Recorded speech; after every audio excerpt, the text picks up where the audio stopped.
Walikuwa ni watu 12 na mkubwa wao alikuwa ni mtu wa 13. Lakini wakati wanaishi naye hawakuweza kujua yeye mpaka yuko nao yeye ni nani.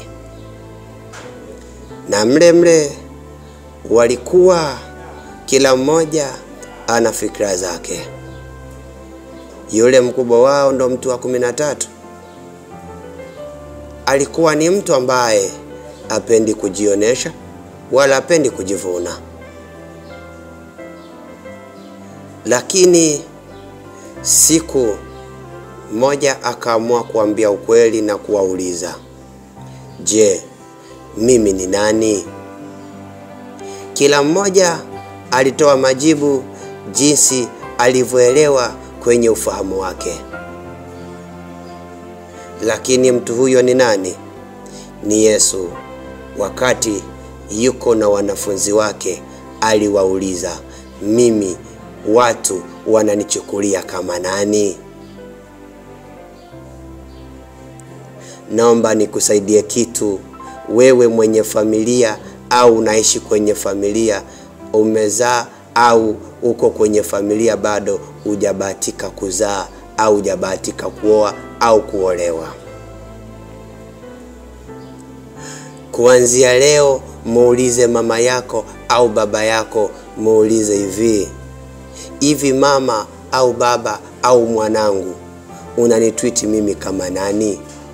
Au hao watu ambao unaishi nao, ambao unacheza nao, unaongea nao, mnajadili mambo ya msingi, hivi mimi wananichukulia kama nani?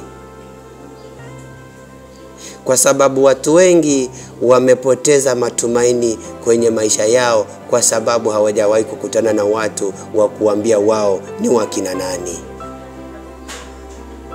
Kuna wengine wanaishi maisha ya kulia kila siku, wengine wanajiuza, wengine wanaiba, lakini kumbe maisha yao si ya kuiba, ila maisha yao ni ya kupata vitu vilivyo halali, lakini wanaisha hiyo maisha kwa sababu hawajawahi kukutana na mtu wa kuambia kwamba wao ni wakina nani. Usije kaishi kwenye familia ambayo kila siku inakuchekea alafu haikuambiwi kuhusu madhaifu yako na ukafurahi ukasema ile familia inakupenda. Heri bora kaishi kwenye familia ambayo inakukemea, inakusema, alafu baadaye inakwambia tunakusema kwa sababu wewe kila siku unatenda vitu vya ajabu. Mfano, kwa sababu ukiiba na wakakupongeza wakasema bora umeiba, hapo bado hawajakutendea kazi, hawajakutendea sawa.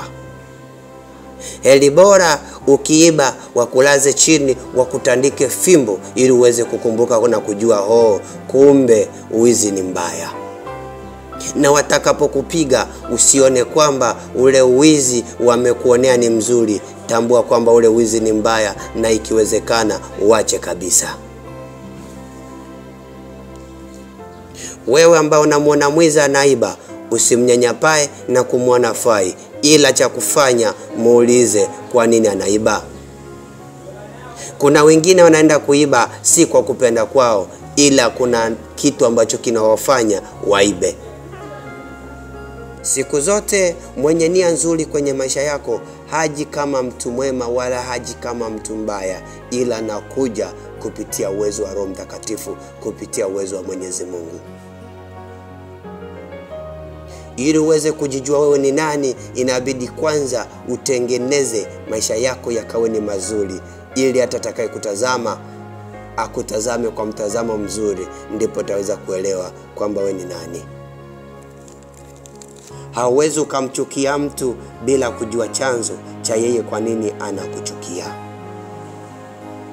Kuanzia leo anza kuishi maisha ya kujitafuta, kujijua wewe ni nani. Mpaka umezaliwa kwenye familia ya kimasikini, wewe ni nani? Mpaka unaishi maisha magumu, wewe ni nani? Mpaka unaishi kwenye familia ya kitajiri, wewe ni nani? mpaka mama yako anakupigia simu usiku wakati umelala anakulilia, wewe ni nani?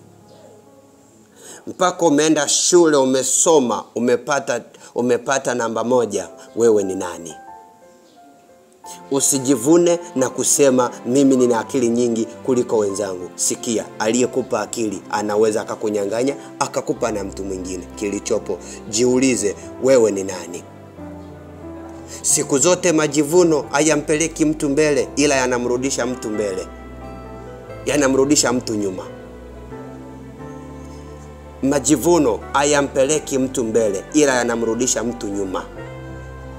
Kwa sababu unapojivuna kwamba we ni mpambanaji, ni mpiganaji, kuna siku utakuja kukutana na mpiganaji zaidi yako. Atakupiga, atakung'oa meno na utaaibika na utaonekana ufai.